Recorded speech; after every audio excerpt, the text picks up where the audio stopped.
राम राम राम हरे हरे, हरे कृष्ण कृष्ण कृष्ण हरे हरे.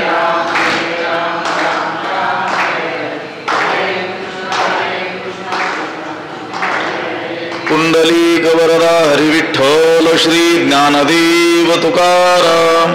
पंढरीनाथ भगवान की जय. माऊली ज्ञानेश्वर महाराज की. जगद्गुरु तुकाराम महाराज की जय.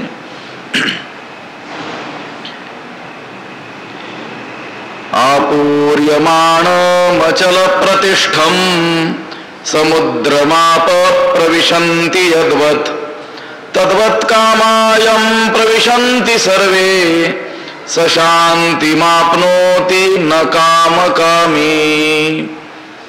नमामि सद्गुरुं शान्तं सच्चिदानन्द विग्रहं पूर्ण ब्रह्म परानन्दमीशमालन्दी वल्लभम्.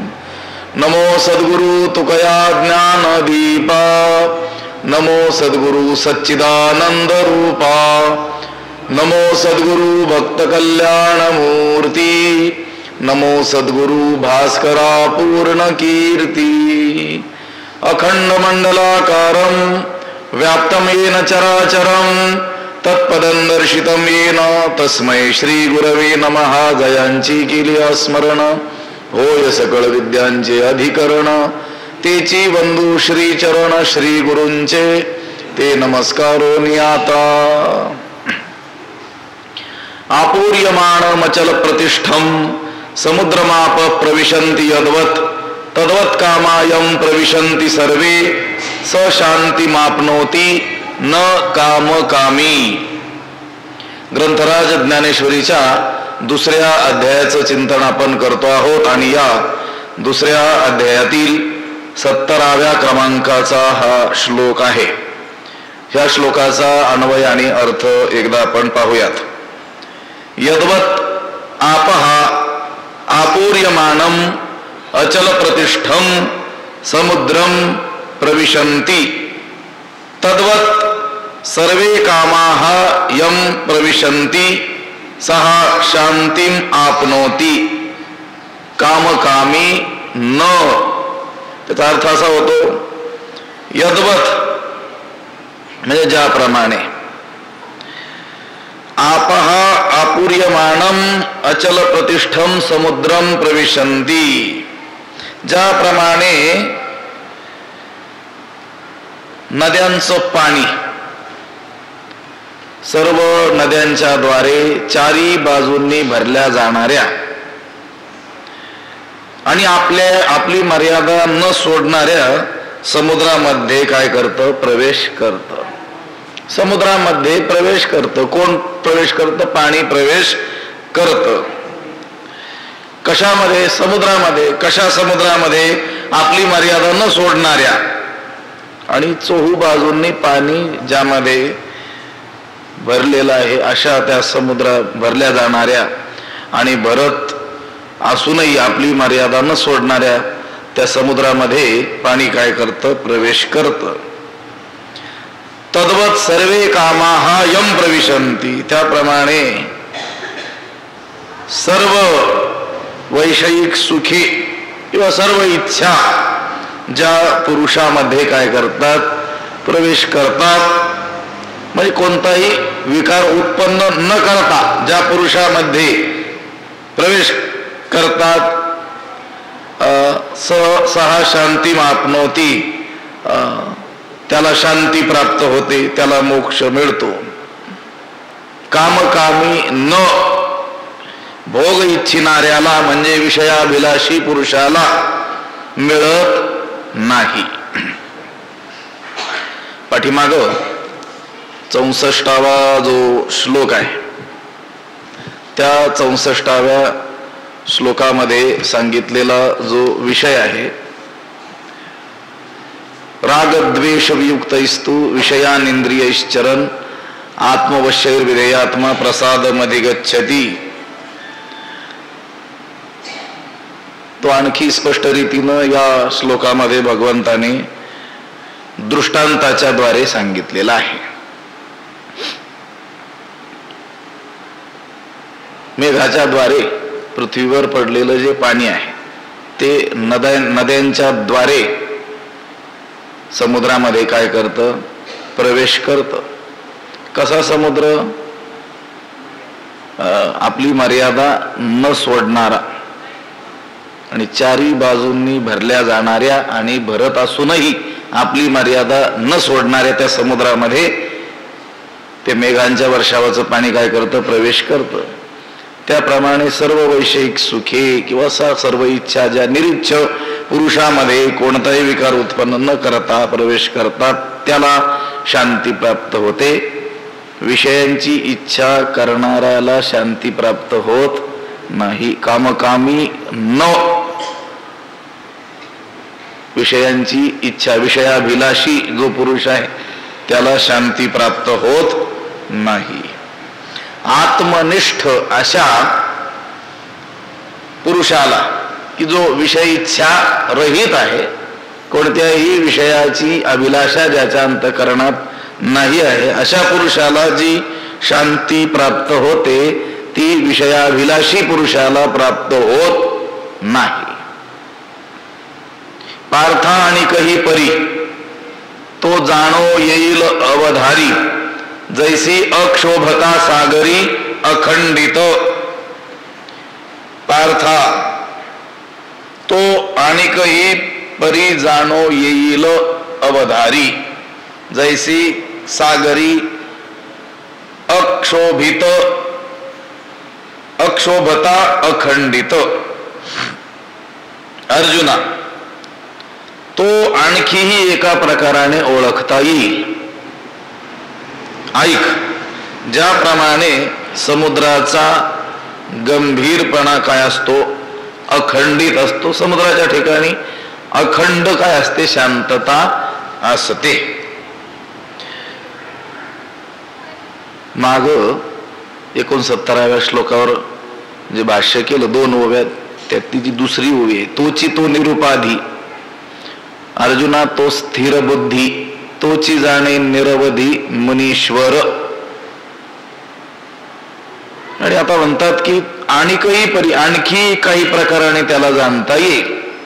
त्या स्थितप्रज्ञाची आणखी काही लक्षणं आपल्याला सांगता येतील, त्याला आणखी काही रीतीनं त्याला काय करता येईल, ओळखता येईल. अवधारी कसं जाणायचं, ऐक म्हटले. जैसी ज्याप्रमाणे सागरी सागराच्या ठिकाणी अखंडित अक्षोभता, अखंड काय असते, अक्षुब्धता म्हणजे शांतता असते. अर्थ आणि काही परी म्हणजे प्रकार, रीती, आणखी काही मार्गाने आणखी काही रीतीनं प्रकारांनी आपल्याला त्याला कसं जाणता येईल ते मी सांगतो म्हटले.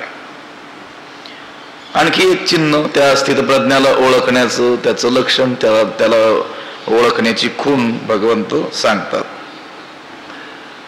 ज्याप्रमाणे समुद्राच्या ठिकाणी अखंड अक्षोभता शांतता असते, अक्षुब्धता अचल स्थिती, कोणत्याही प्रकारचा क्षोभ नसतो. समुद्र कधी प्रक्षुब्ध होत नसतो, कारण त्याची जी पूर्णता आहे ती दुसऱ्यावर अवलंबून नसते. तो जो परिपूर्ण आहे तो स्वतःच काय आहे, परिपूर्ण आहे. आपण म्हणू पाऊस पडतो, नद्या वाहतात, नद्या ते पाणी सागराला घेऊन जातात, म्हणून तो पाण्याने काय आहे, परिपूर्ण आहे असं काही नाही आहे. वर्षी विण सागरू जैसा जळे नित्य निर्भरू, तैसा निरुपचारू संतोषी. जो उदाहरण देत असताना 12व्या अध्यायामध्ये हे सागराचंच काय केलेलं आहे, उदाहरण दिलेलं आहे. तो महात्मा संतुष्ट असतो आणि त्याचा जो संतोष आहे तो निरुपचारू, कोणत्याही उपचारा वाचून त्याच्या ठाई जो आनंद आहे, जी संतुष्टता आहे, जे सुख आहे, काही उपचारा वाचून आहे, विषय भोगा वाचून आहे,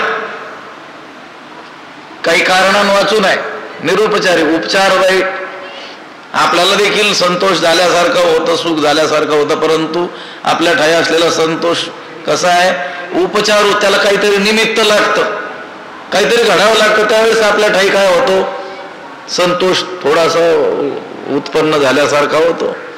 काहीतरी आपण इच्छिलेले विषय दिसावे तरी लागतात ना कमीत कमी. त्यांचा भोग ही दूरची गोष्ट, परंतु कमीत कमी त्या आपण अनुकूल मानलेल्या विषयांचं दर्शन त्याने काय होत, ते तरी काय असावं लागतं, निमित्त असावं लागतं, तेवढा तरी काय असावं लागतो, उपचार असावा लागतो. पण या महात्म्याच्या ठिकाणी जो संतोष आहे तो निरुपचार. कसा, तो त्याला उदाहरण त्यांनी दिलेलं आहे. वार्षिक विण सागरू जायसा जळे नित्य निर्भरू. सागर हा वार्षिक विण, पावसा वाचून एखाद्या वर्षी दुष्काळ पडला, नद्या आटल्या, त्या नद्या समुद्राकडे पाणी घेऊन गेल्याच नाही म्हणून समुद्र कमी होतो असं आहे का काही? तसं काही नसतं. असं आहे. त्याची जी अक्षुब्धता आहे, अचल स्थिती आहे, ती कशी आहे, अखंडित आहे, अखंड आहे. तो क्षुब्धच होत नाही. कारण क्षुब्ध होण्याकरिता साधारणतः काही गोष्टी घडाव्या लागतात, कारण असतात. अधिक झालं किंवा कमी झालं म्हणजे मग माणसाला काय होतं, माणसाच्या अंतःकरणात क्षोभ होत असतो. काही कमी पडलं, इच्छिलेली गोष्ट कमी पडली तरी क्षोभ, इच्छिलेली गोष्ट अधिक झाली तरी काय होतं, त्याच्या मनात क्षोभ होत असतो. उदाहरणार्थ आपल्याला वाटेल कमी पडल्यानंतर काही क्षोभ होईल, जास्त झाल्यावर कसा क्षोभ होईल, होतो की नाही? पुष्कळ धन मिळालं म्हणजे मनुष्य काय होतो, उन्मत्त होतो की नाही, मग क्षोभ होतो. बर मिळालंच नाही, खाण्यापिण्याची भ्रांतीच झाली तरी देखील तो काय होतो, प्रक्षुब्ध होतो की नाही, होतो. तर समुद्र हा दुष्काळ पडलाय म्हणून आटलाय, किंवा खूपच पाऊस झाला, त्या नद्या भरभरून त्या समुद्राला पाणी घेऊन गेल्या म्हणून त्याच्यात अधिक झालंय, असं काहीच होत नाही. पार्था आणि कही परी तू जाणो येईल अवधारी, जैसी अक्षोभता सागरी अखंडित. तेच उदाहरण पुढे ज्ञानोबराय देतील. जरी सरिता ओघ समस्त परिपूर्ण होऊन मिळत, तरी अधिक नोहे ईशत मर्यादा न संडी. जरी समस्त सरिता ओघ परिपूर्ण होऊन मिळत, तरी ईशत अधिक नोहे मर्यादा न संडी. जरी समस्त सरिता ओघ, जरी सर्व नद्यांचे प्रवाह परिपूर्ण होऊन मिळत, तुडुंब भरून त्या समुद्राला मिळाले, त्याच्यात प्रविष्ट झाले, तरी ईशत अधिक नोहे, तरी पण तो किंचितही थोडा देखील अधिक नोहे की थोडा देखील वाढत नाही, आणि मर्यादा न संडी, आणि आपली मर्यादा ही सोडित नाही. खूपच पाऊस झाला सगळ्या पृथ्वी तलावर एखाद्या पावसाळ्यात, आणि सगळ्या नद्या अगदी तुडुंब भरून वाहू लागल्या, पूर परिस्थिती म्हणतात, अगदी त्या पद्धतीनं 4ही महिने. आणि तेवढ्याही त्या नद्या तुडुंब भरून पाण्याचा प्रवाह घेऊन कुठे गेल्या, समुद्राला जाऊन मिळू लागल्या, तरी देखील तो ईशत थोडा देखील काय होत नाही, वाढत नाही. मर्यादा न संडी, आपली मर्यादा सोडत नाही. ईशत म्हणजे थोडं, किंचित थोडी देखील त्याच्यामध्ये काय होत नाही, वाढ होत नाही. पावसाळ्यात आपण पाहतो नद्या ह्या भरभरून वाहतात, समुद्राला जाऊन मिळतात, इतकं पाणी त्या घेऊन जात असतात. पूर परिस्थिती येते की त्या नदीकाठची गावं देखील, त्या गावाची गावं वाहून जात असतात. का वर्षाकाळी सरिता जैसी चढ होऊ लागे पण दुसरं, वर्षा काळामध्ये या सरिता म्हणजे नद्या अगदी भरभरून काय होतात, वाहत असतात. पण समुद्र आपली मर्यादा किंचित देखील सोडित नाही. जर सोडली त्या समुद्रानं मर्यादा तर काय होईल, त्या समुद्रकाठची काही शहरं जी आहेत ती राहतील का, राहणार नाहीत. समुद्री रेखा, समुद्र त्याला दिलेली मर्यादा काय करत नाहीत, ओलांडत नाही आहे. घेऊनी जळाचे लोट आलिया नदी नदांचे संघाट, करी वाढ पोट समुद्र जीवी. समुद्र जसं आपलं पोट काय करतो, मोठं करतो. जरी त्या नदी नदांचे संघ जळाचे लोट घेऊन आले तरी देखील आपल्या पोटात काय करतो, सामावून टाकतो. तरी अधिक नो हे ईशत मर्यादा न संडी. तरी पण तो थोडाही अधिक होत नाही आणि आपली मर्यादाही सोडित नाही. किंवा हे झालं पावसाळ्यातलं उदाहरण. आता पावसाळ्यात पाऊस पडतो भरभरून, नद्या देखील तुडुंब वाहत राहतात. पण उन्हाळ्यात तर काही पाऊस नसतो ना. तरी ग्रीष्मकाळी सरिता शोषुणी जाती समजता परी न्यून नव्हे पार्था समुद्र जैसा. आणखी एक उदाहरण दिलं. पार्था ना तरी ग्रीष्मकाळी समजता सरिता शोषुणी जाती परी जैसा समुद्र न्यून नव्हे. पार्था हे अर्जुना, ना तरी अथवा जसं पावसाळ्यामध्ये तुडुंब पाण्यानं त्या भरून वाहतात, समुद्राला जाऊन मिळतात, तरी देखील तो आपली मर्यादा थोडीशी देखील सोडत नाही, थोडाही वाढत नाही.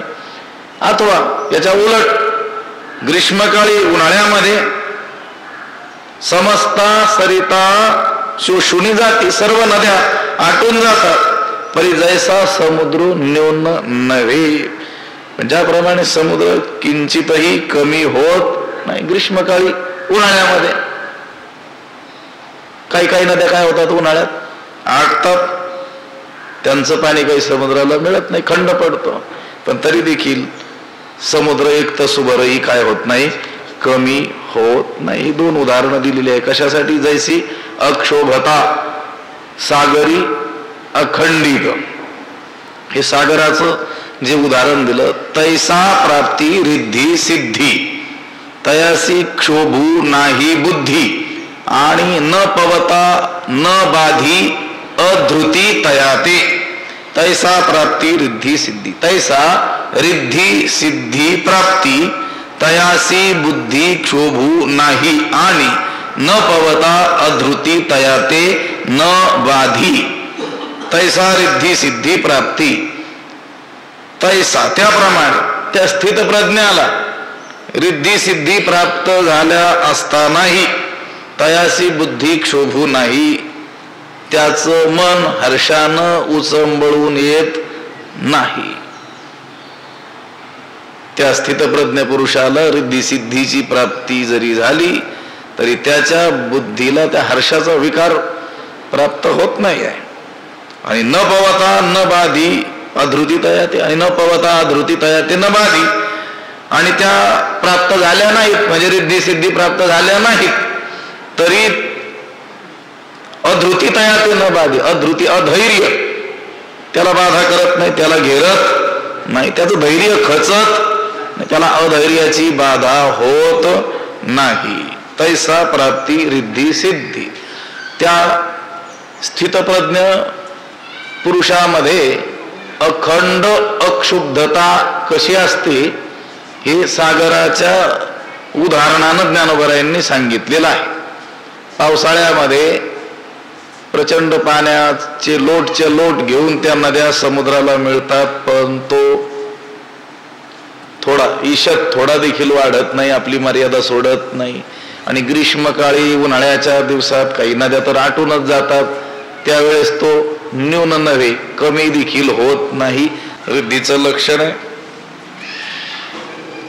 जी गोष्ट ज्या देशात आणि ज्या काळात प्राप्त होऊ शकत नसते ती गोष्ट त्याही देशात त्या स्थानात त्या काळात प्राप्त होणं, त्याला काय म्हणतात? रिद्धी. लक्षात आलं. आणि सिद्धी म्हणजे अष्टमहासिद्धी. रिद्धी सिद्धी शब्द बरेच परिचयाचे असतात. अमुक महात्म्याला काय म्हटले? रिद्धी सिद्धी काय आहे? प्राप्त आहे. लक्षात आलं. तरी तो महात्मा आहे, कसं काय होतंय कुणास ठाऊक. रिद्धी सिद्धी जर असतील त्याने स्वीकारलेल्या तर तो महात्मा कसा काय असू शकेल? रिद्धी सिद्धी या तर त्या परमार्थ मार्गामध्ये बाधक म्हणून सांगितलेल्या आहेत, त्या वाटा रोधतात असं सांगितलेलं आहे संतांनी. भगवंताकडं वाटचाल करणारा जो साधक आहे त्याच्या मार्गातील ती काय आहेत? विघ्न आहेत असं सांगितलेलं आहे. सिद्धी लावी पिसे कोणतया पुसे नेले राजहंसे पाणी काही सिद्धी तर वेड लावते असं नाथ महाराज सांगतात. तरी देखील रिद्धी सिद्धींचा स्वीकार करणारा संत कसा काय असू शकतो प्रश्नच आहे. पण तो आपल्यालाच विचारलं पाहिजे. कोणापुढे मांडला तर लोक म्हणतील तुम्ही नाव ठेवता कोणाला तरी. लक्षात आलं? आणि भगवत प्राप्ती झाली की नाही याच्यापेक्षा त्याला रिद्धी सिद्धी प्राप्त आहेत की नाहीत त्याच्यावर त्याचं यश मानलं जातं अज्ञानी लोकांकडून. तो भगवत प्राप्तीच्या मार्गाला निघालेला असेल तर भगवत प्राप्ती झाली तर तो पोहोचला असं म्हटलं पाहिजे ना. पण पोहोचलेला कोणाला मानला जातो? जो मध्येच थांबलेला आहे त्याला रिद्धी सिद्धीमध्ये गुरफटलेला आहे. असो, पण भगवत प्राप्तीची साधना करत असताना या रिद्धी सिद्धी काय होत असतात? मध्ये आडव्या येत असताना त्यांचा स्वीकार करायचा की नाही ते त्याच्यावर अवलंबून आहे. जर रिद्धी सिद्धीसाठीच जर प्रयत्न केलेला असेल तर तो काय करील? स्वीकार करील. याच्यासाठी केला होता अट्टहास म्हणेल. लक्षात आलं का? बरं आलं म्हणेल, प्राप्त झालं. आणि जर भगवत प्राप्ती हे एकमेव ध्येय त्याच्या दृष्टीसमोर असेल तर तो त्यांना अडथळा मानून त्यांचा काय करील? अवेर करील, पुढे जाईल. पण त्या प्राप्त होतात ही गोष्ट खरी आहे. असं आहे. त्या रिद्धी सिद्धींच्या प्राप्तीनं त्याच्या बुद्धीमध्ये क्षोभ होत नाही त्या महात्म्याचं, कारण तो त्यांना महत्व देत नाही. महत्व दिलं तर त्याचं चित्त काय होईल? प्रक्षुब्ध होईल. काही विकार त्याच्या चित्तामध्ये काय होईल? बुद्धीमध्ये निर्माण होईल. समुद्र ज्याप्रमाणे पावसाळ्यामध्ये नद्या भरभरून पाण्याचे प्रवाह घेऊन आल्या तरी देखील थोडासा देखील वाढत नाही, आपली मर्यादा सोडत नाही, त्याप्रमाणे रिद्धी सिद्धी प्राप्ती त्याला झाली रिद्धी सिद्धींची, तरी त्याच्या बुद्धीला हर्षाचा काय होत नाही? विकार होत नाही, त्याचं मन उल्लसित होत नाही. ही अलौकिक गोष्ट आहे खरी तर. थोड्या बहुत अनुकूल मानलेल्या गोष्टीच्या प्राप्तीनं मनुष्य काय होऊन जातो? उल्लसित होतो, हर्षित होतो. पण हा महात्मा मात्र अखंड अक्षुब्ध असतो. त्याच्या चित्तामध्ये कोणत्याही प्रकारचा क्षोभ कधीही निर्माण होत त्या रिद्धी सिद्धींच्या प्राप्तीनंही होत नाही, प्राप्त नाही झाल्या तरी देखील होत नाही, कारण तो त्यांच्यासाठी प्रयत्नच करत नसतो ना. रिद्धी सिद्धींची किंमतच त्याच्या दृष्टीने नसते. आता हे आपले सगळे संत होऊन गेले, त्या संतांना काय रिद्धी सिद्धी प्राप्त नव्हत्या काय? प्राप्त म्हणजे त्या प्राप्तीसाठी प्रयत्न केलेला नव्हता, पण भगवत प्राप्तीच्या मार्गाने जात असताना त्यांना त्या आडव्या काय आल्या नसतील का? पण त्यांनी काही स्वीकार केलेला दिसतो का? नाही. जो आत्मलाभा सारिखे गोमटे काहीची न देखे म्हणून भोग विषेखे हरिखे जेना. आत्मलाभा पुढं काही दुसरं चांगलं आहे असं तो मानतच नाही. जया मी वाचुनी जगे गोमटे, जगी गोमटे नाही.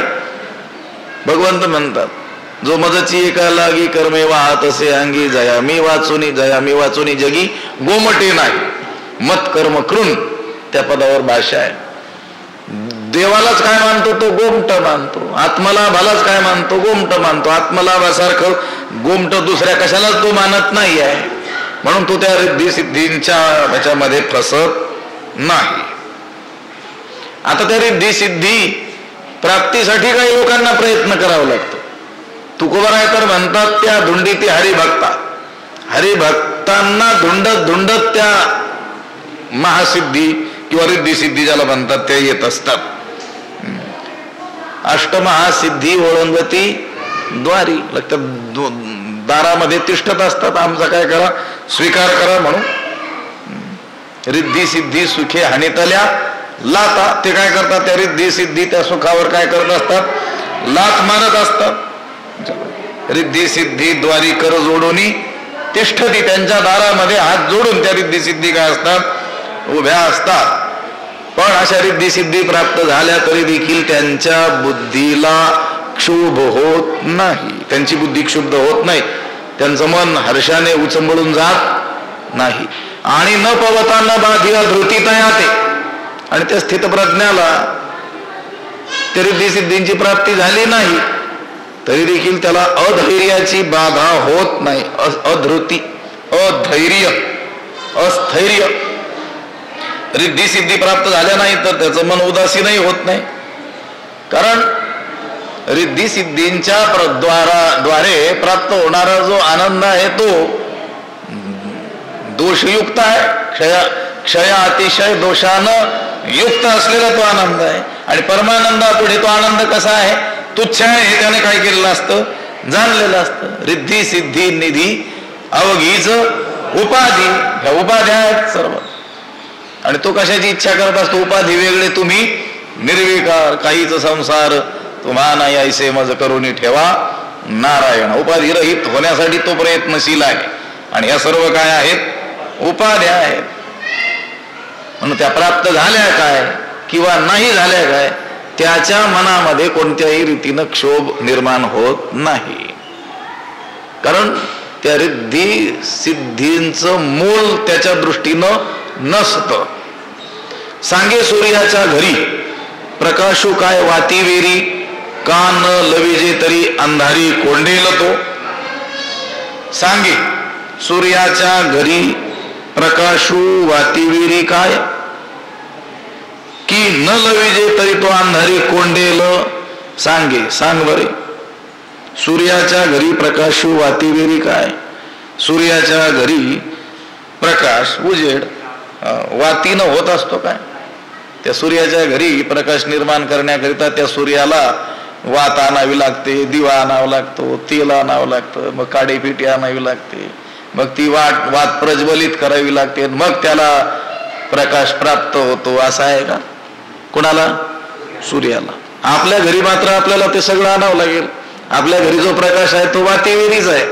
लक्ष, वात लावल्यानंच होतो, दिवा लावून.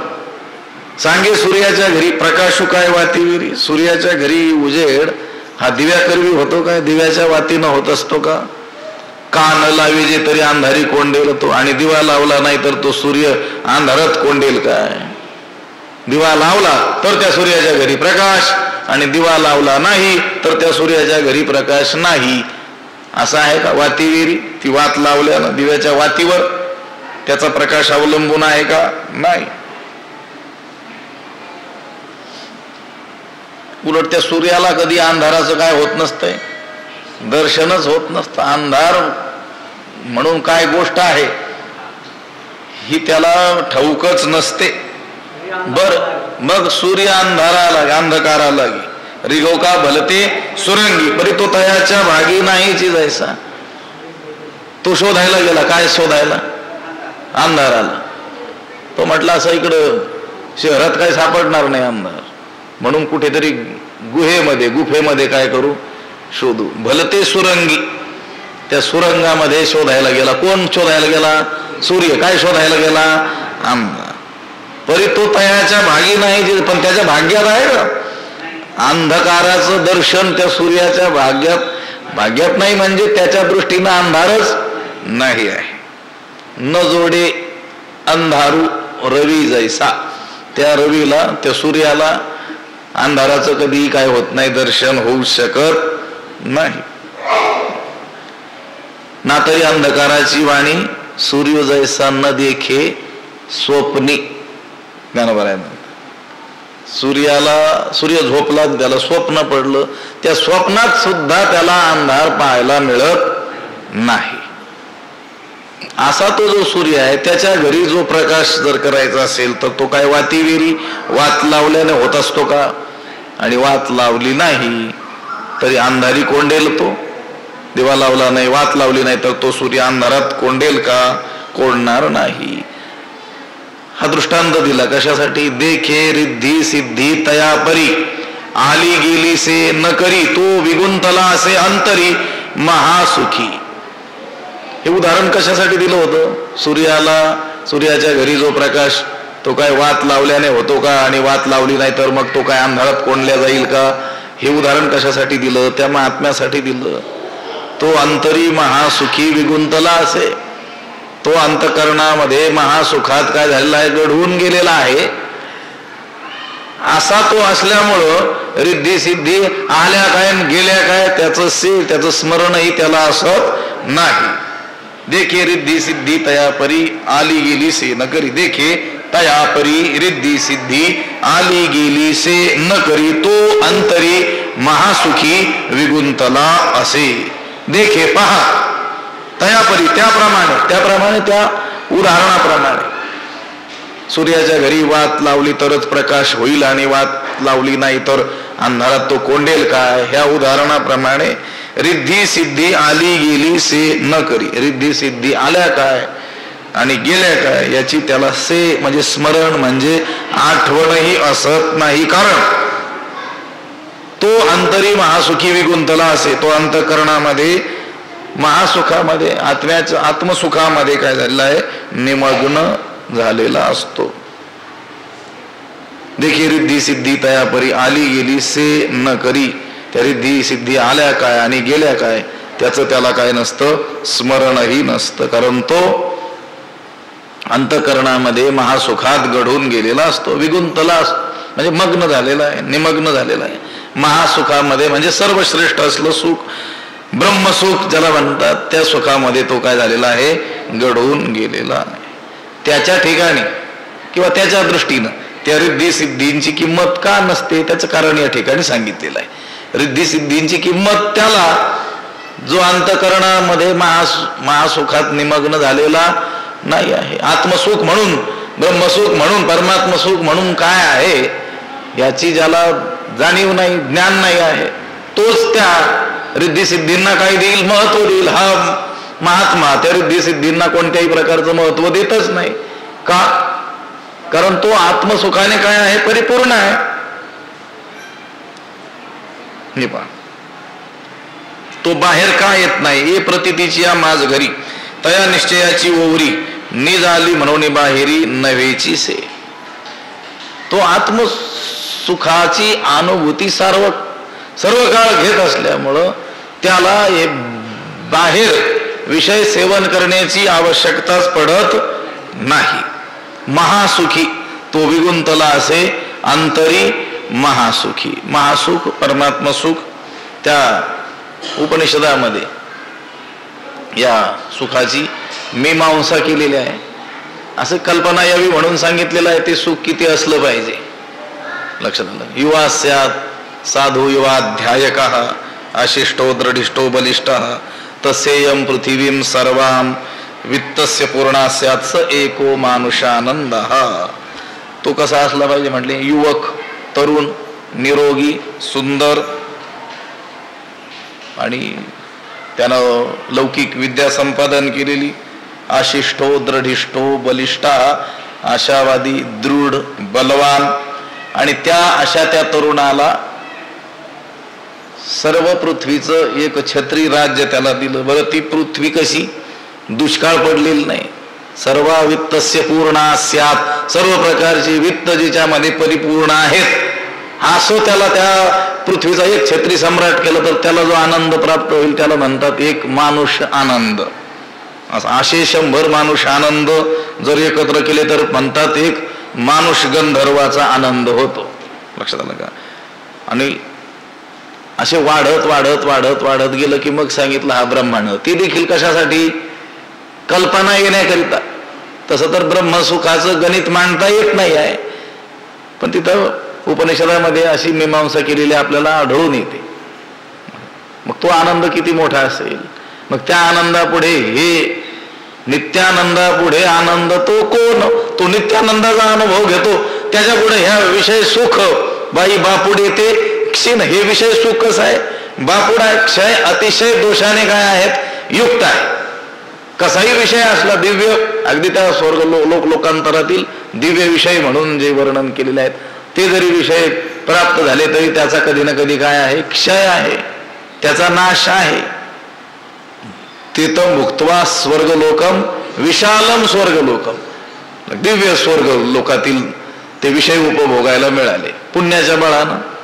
पण क्षीणे पुण्य मर्त्य लोकम विशंती म्हणजे त्या सुखाला काय आहे क्षय आहे. क्षय नावाचा दोष आहे. आणि अतिशय त्याच्यापेक्षा अधिक सांगितलं होतं की आपण कधीतरी कितीतरी पुण्य करून त्या पुण्यबलानं स्वर्गाला गेलं देव शरीर प्राप्त झालं तिथले दिव्य भोग भोगायला मिळाले. पण तिथं याच्यापेक्षा अधिक पुण्य करून आलेला कोणीतरी त्या देव शरीरातील आणखी याच्यापेक्षा उच्च प्रतीचे भोग भोगताना पाहून याला काय होतं दुःख होतं. जाऊ दे त्या स्वर्गाचं लोकांतरातलं आपलं व्यवहारातलं पाहू.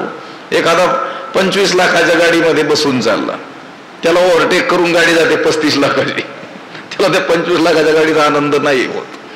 त्या 35 लाखाच्या गाडीत बसलेला त्याला पुढे दिसते आणखी कोणाची 60-70 लाख रुपयाची गाडी, 1-2 कोटी रुपयाची गाडी.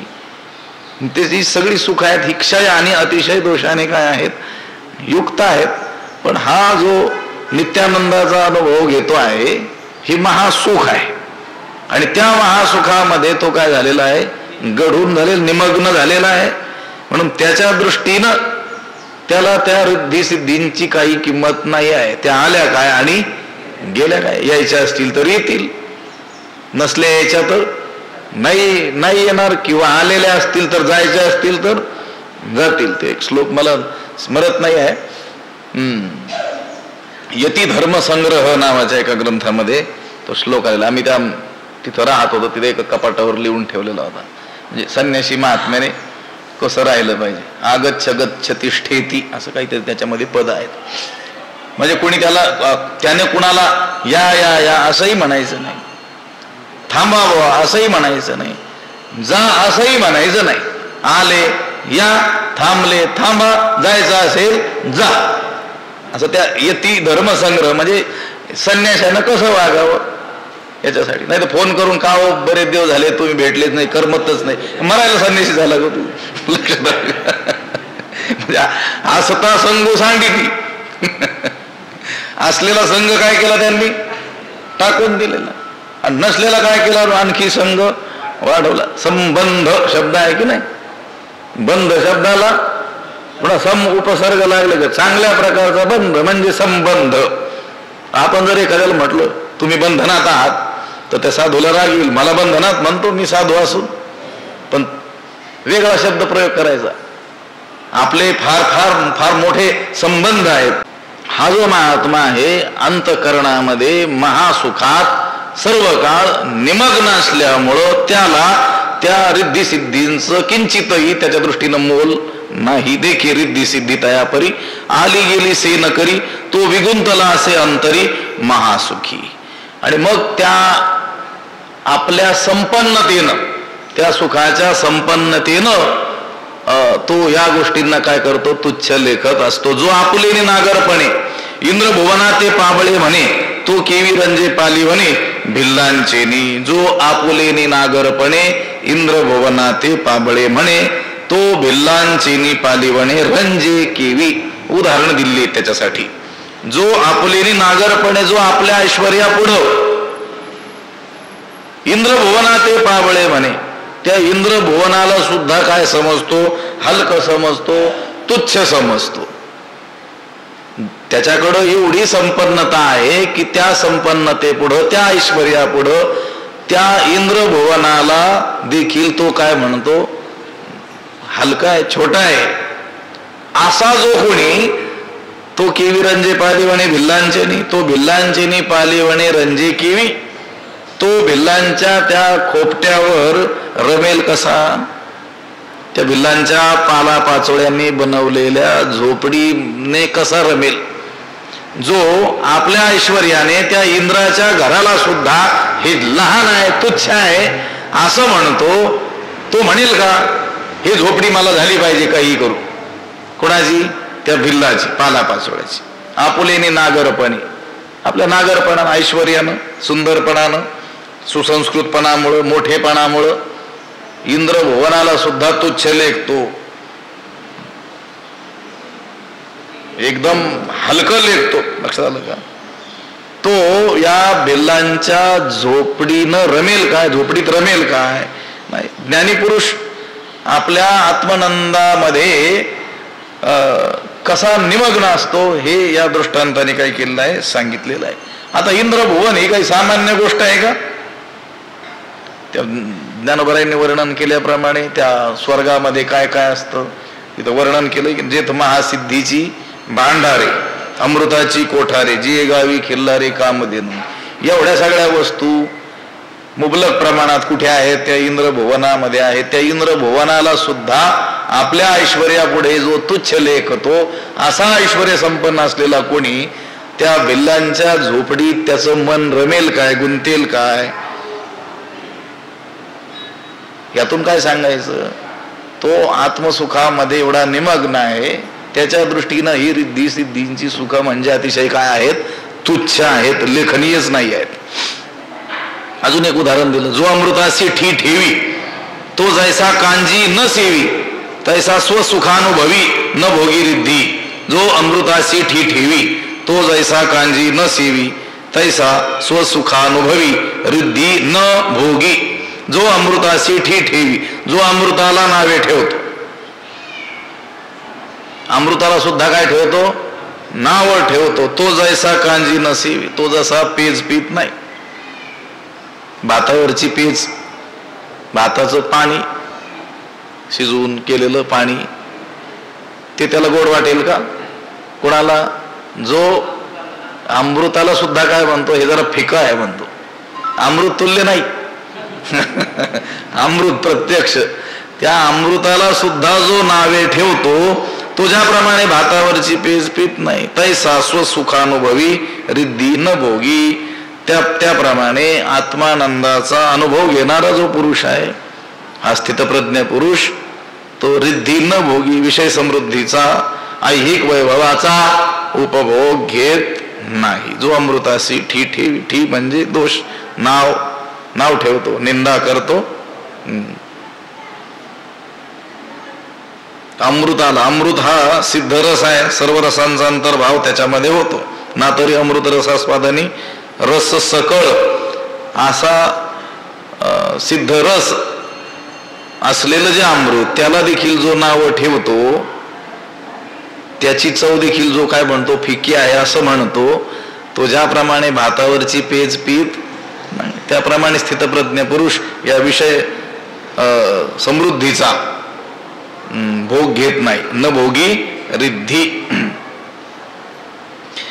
हे पहा, आत्मसुख प्राप्त झाला असताना या बाह्य ऐश्वर्य भोगाचा त्याग काय होतो त्याच्याकडून, आपोआपच घडतो. कारण हे बाह्य जे वैषयिक सुख आहे हे त्याच्या पुढे काय आहे, अतिशय तुच्छ असं आहे. मग कोण त्याला भोगू इच्छितात बाह्य सुखांना, तैसे आपण पे नाही दिठे जया ते स्वसुखाचे सदा खराटे. तयासीची विषय हे गोमटे आवडती. आपण पे नाही दिठे, आपल्या आत्मस्वरूपाच्या ठिकाणी ज्याची दृष्टी नाही आहे, स्वसुखाविषयी ज्याच्या ठिकाणी सतत दुष्काळच आहे, त्यालाच हे विषय काय होतात, आवडत असतात. पण हा जो महात्मा आहे, नित्य आत्मसुखाचा अनुभव घेणारा, त्या आनंदामध्ये निमग्न असणारा, स्वसुखानुभवी असा जो आहे, तो रिद्धी न भोगी. जो अमृतासी ठी ठेवी तो जैसा कांजी न सेवी तैसा स्वसुखानुभवी न भोगी रिद्धी. पार्था नवल हे पाही जेथ स्वर्ग सुख लेखनीय नाही, तेथ रिद्धी सिद्धी काही प्राकृता होती. पार्था हे नवल पाही जेथ स्वर्ग सुख लेखनीय नाही, तेथ प्राकृता रिद्धी सिद्धी काही होती. पार्थ अर्जुना, हे नवल हे एक आश्चर्यच आहे. पाही, पहा, विचार कर. जेथ स्वर्ग सुख लेखनीय नाही, जेथे स्वर्ग सुखाची काही गणती नाही आहे, जेथे स्वर्ग सुख सुद्धा गण्य वाटत नाही आहे, तेथे रिद्धी सिद्धी काही प्राकृता होती. तेथे या सामान्य रिद्धी सिद्धीचा काय पाड आहे, त्या रिद्धी सिद्धींची काय कथा आहे. पार्था नवल हे पाहिजे स्वर्ग सुख लेखनीय नाही. लेखनीय म्हणजे लिहून ठेवण्याजोग, उल्लेखनीय, गणनीय म्हणजे ज्याची मोजदाद केली जावी असं. आत्मसुखाच्या पुढे हे स्वर्ग सुख हे काय आहे, या कश्चित आहे. कारण त्या स्वर्ग सुखाच्या मागे काय आहे, नाश आहे. आता विषय सुख जे आहेत, ऐहिक विषय, त्याच्या सापेक्षत्वानं स्वर्गामध्ये मिळणारं जे सुख आहे हे थोडं वरचढ आणि याच्यापेक्षा अधिक काळ टिकणारं जरी असलं तरी ते पुण्य आहे तोपर्यंतच आहे. पुण्यक्षय झाला की त्याचा देखील काय आहे, नाश आहे. पुन्हा मृत्यू लोकांमध्ये काय व्हावं लागतं, यावंच लागतं. अर्जुना, हे आश्चर्य पहा की जे ते स्वर्ग सुख गण्य वाटत नाही, ज्या आत्मसुखापुढे, ज्या आत्मानंदापुढे स्वर्ग सुख सुद्धा यकश्चित वाटतं, ते गण्य वाटत नाही, लेखनीय वाटत नाही. तिथं या सामान्य रिद्धिसिद्धींची काय कथा आहे? म्हणजे ज्या आत्मसुखापुढे स्वर्ग सुखालाही किंमत जर नसेल तर तुमच्या रिद्धिसिद्धींची काय कथा? इथं लिहिलंय म्हणून बोललोय. पार्था नवल हे पाही जेथ स्वर्ग सुख लेखनीय नाही. ज्या आत्मसुखापुढे हे स्वर्ग सुख लेखनीय नाही, त्याची काही गणनाच नाही आहे, त्याची काही गणती नाही, त्याला काही किंमतच नाही आहे. तेथ रिद्धिसिद्धी काही प्राकृत होती. ते सामान्य रिद्धिसिद्धींची काय कथा आहे? लक्षात आलं का? पुंडलिक वरदा हरी विठ्ठल, श्री ज्ञानदेव तुकाराम, पंढरीनाथ भगवान की जय. माऊली ज्ञानेश्वर. विठ्ठल विठ्ठल विठ्ठल विठ्ठल. पुंडलिक वरदा हरी विठ्ठल, श्री ज्ञानदेव तुकाराम, पंढरीनाथ भगवान की जय. माऊली ज्ञानेश्वर महाराज की. आता विश्वात्मके देवी येणे वाग्यज्ञे तोषावे, तोषोनी मज द्यावे पसाय दानही.